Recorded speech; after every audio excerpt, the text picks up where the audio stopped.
I never planned on becoming a Hell Angels prospect. That's the first lie people tell themselves, that it was always the plan.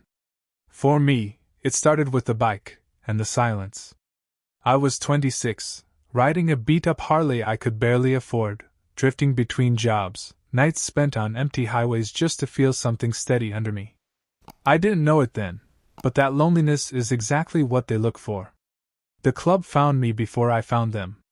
It happened at a roadside bar off Route 93, the kind of place with no windows and a parking lot full of scars. I walked in alone. I didn't leave that way. 3 bikes outside caught my eye. Matte black. No shine. No plates. Just presence. Their jackets were folded over the seats like they belonged there more than the bar itself. Inside, I felt it instantly, that pressure. Like the room knew who mattered and who didn't. One of them noticed me staring. He didn't smile. He didn't threaten me either. He just nodded toward the bar and said, "Sit. Drink. Don't talk too much." I listened. That was my first lesson. For weeks after that, they let me orbit them.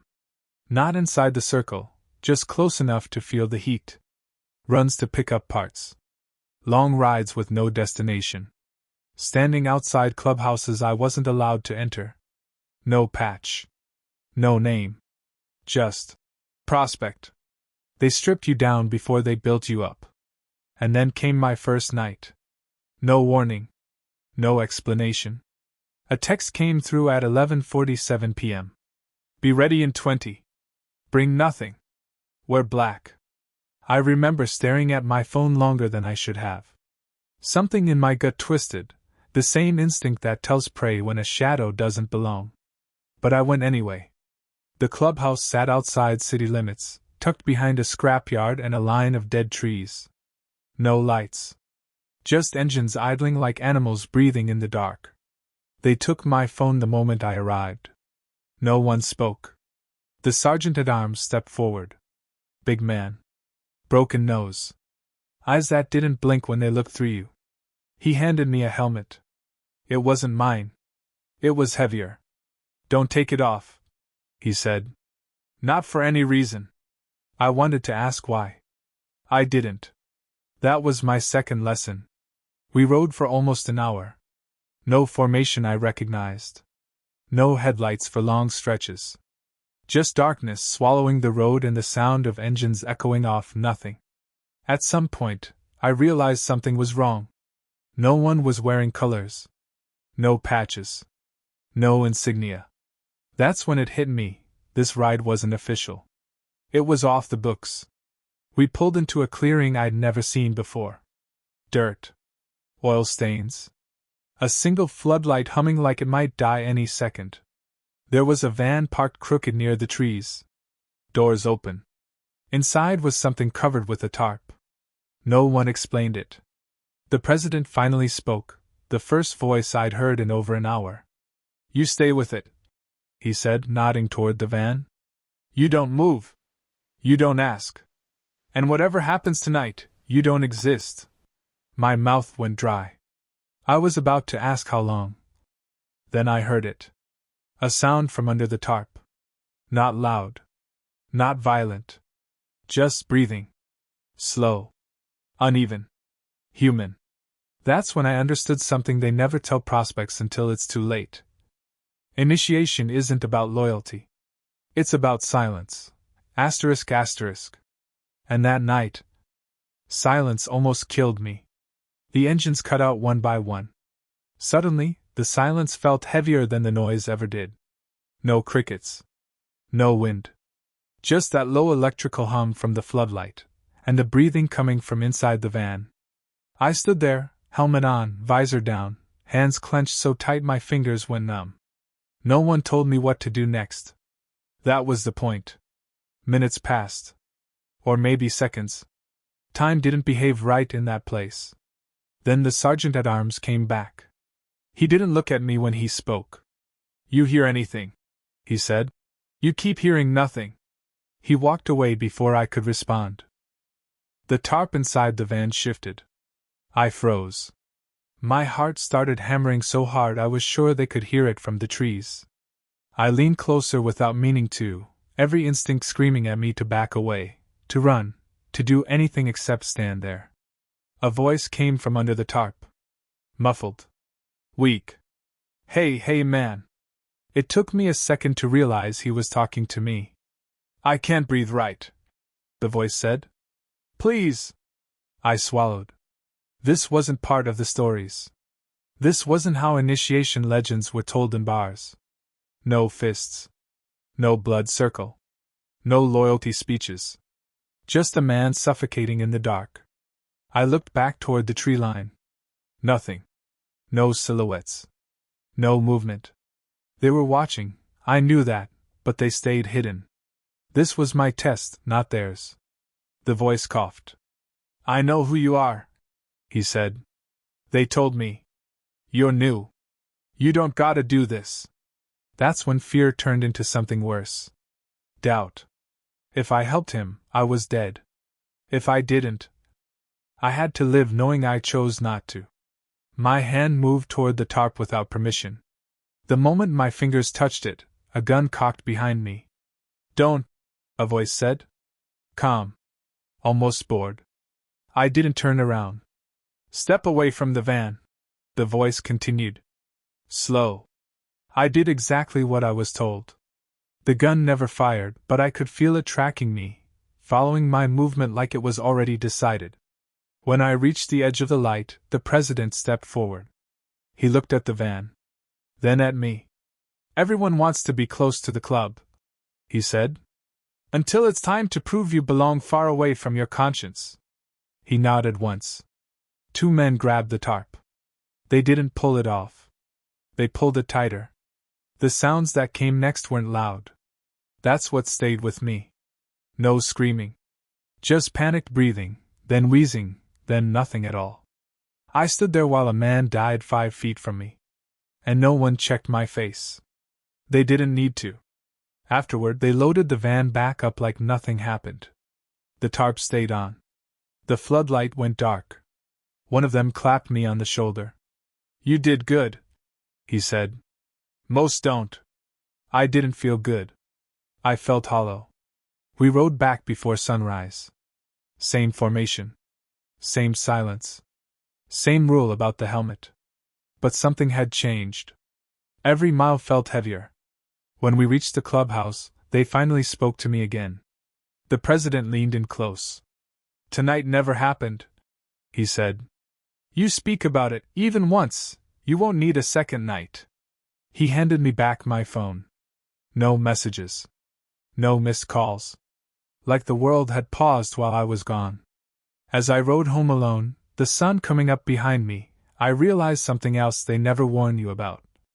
You don't survive your first night as a prospect. You just keep breathing afterward. And sometimes, that's worse. Because weeks later, I started seeing the van in my mirrors. Even when I wasn't riding. At first, I told myself it was stress. Anyone who'd seen what I saw would feel it. The weight, the sleepless nights, the way silence stretches longer than it should. That's what I kept telling myself as the days turned into weeks. But stress doesn't leave tire tracks in your driveway. The first time I saw the van again, it was parked across the street from my apartment. Same color. Same dent on the rear door. Same crooked way it leaned like one tire never held air properly. I stood at my window for almost 10 minutes, waiting for someone to get out. No one did. When I finally stepped outside, the van was gone. No engine noise. No headlights. Just gone. I didn't tell anyone. That was rule number 1 now. You don't speak about what survives with you. Prospecting continued like normal. Runs. Cleaning. Standing guard. Earning bruises and pretending they didn't hurt. The club acted like that night never happened. But they watched me differently. Like they were waiting to see if I'd crack. Sleep became optional. Every time I closed my eyes, I heard the breathing again, slow, uneven, searching for air that never came. And then came the helmet. The one they gave me that night. I found it sitting on my kitchen table when I got home from a run.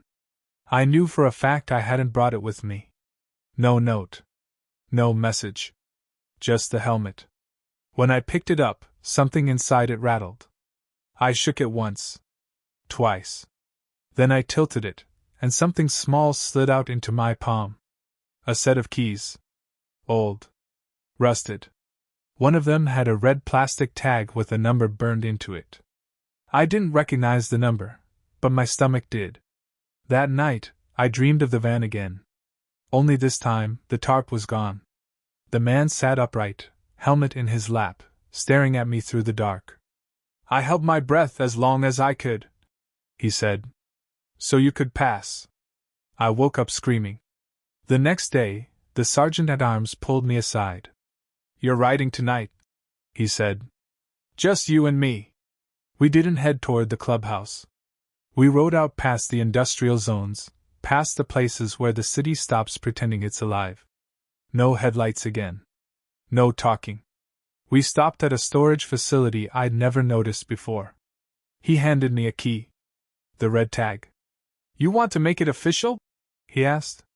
Open it. My hand shook as I walked down the row of units. The lock matched the key.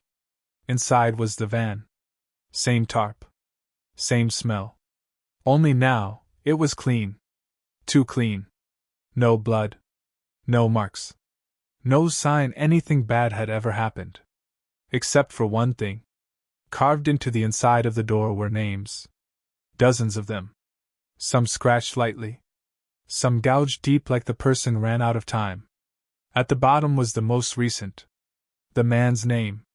And beneath it, a space. The sergeant-at-arms stood behind me.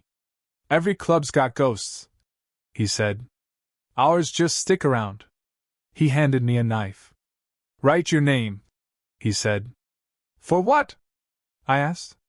So it knows you belong. That's when I finally understood. The night wasn't about killing someone. It was about replacing them. My vision blurred. The room felt smaller. The air heavier. I don't want this, I said. He smiled, just barely. None of us did. I dropped the knife and ran. I don't remember how I got out. I don't remember the ride home. I only remember the sound of breathing behind me the whole way. I never went back. Never answered my phone again. I sold the bike.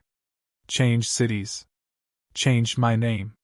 But some nights, when the road is quiet, and my mirrors are dark, I still see the van. Waiting. With space for one more name. I didn't bring the fabric to the clubhouse. That alone told me everything I needed to know. If they wanted me to have it, they wanted me to react to it, panic, ask questions, make a mistake. The club doesn't test strength. It tests control. So I rode. Every night. Longer routes. Empty roads. Places where mirrors mattered more than headlights. I kept expecting the van to show up again. It didn't. Instead, something else did. People started treating me differently. Not better. Final. The sergeant-at-arms stopped giving me pointless jobs. The waiting ended. No more watching empty roads. No more cleaning rooms that smelled wrong. One night, the president called me over. He handed me a patch. Not full colors. Just a small one. Prospect mark. You earned it, he said. I stared at it longer than I should have. Most don't. I almost laughed. Almost asked earned what? Instead, I nodded. That was lesson number 4. Survival doesn't always mean escape. Sometimes it means acceptance. Asterisk asterisk. The next ride was official. Daylight. Full formation. Colors on display. A charity run, cameras, kids, smiles. I rode at the back. That's when I saw him. Standing on the sidewalk. No helmet. No jacket. No colors. Just a man. His face was pale. His eyes hollow. His mouth slightly open like he was trying to speak but couldn't remember how. He looked straight at me. Not through me. At me. I almost lost control of the bike. When I looked again, he was gone. I didn't tell anyone. Later that night, I checked the news. Nothing. No missing persons. No accidents. No bodies. Just one small article buried deep online. Unidentified male found deceased in rural area. No records, no leads. No name. No photo. No history. That's when it finally clicked. The man under the tarp wasn't being tested. He was being erased. And my job that night wasn't to guard him. It was to witness it. To prove I could stand close enough to a human being disappearing, and not pull him back. That's why the helmet was heavy. That's why I wasn't allowed to remove it. They didn't want me seen.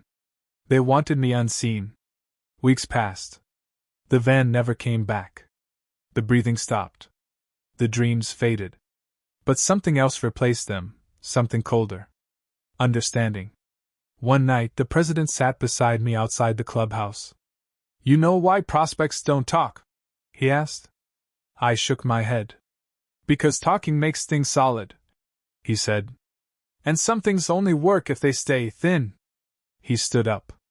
You survived because you learned how to look away. That was the moment I realized the truth behind the title they never say out loud. Not everyone who lives through the first night is meant to stay alive. Some of us are just meant to carry it. I left the club a year later. Clean exit. No drama. No blood. They let me go. That should have scared me more than if they hadn't. Now, years later, I still ride alone. No patches. No mirrors I trust. And sometimes, only sometimes, when I stop at a red light late at night, I hear breathing. Slow. Uneven. Coming from somewhere just out of sight. That's when I remember. I wasn't supposed to survive my first night as a Hell Angels prospect. I was supposed to disappear. And the fact that I didn't means I'm still carrying something that was never meant to leave that clearing.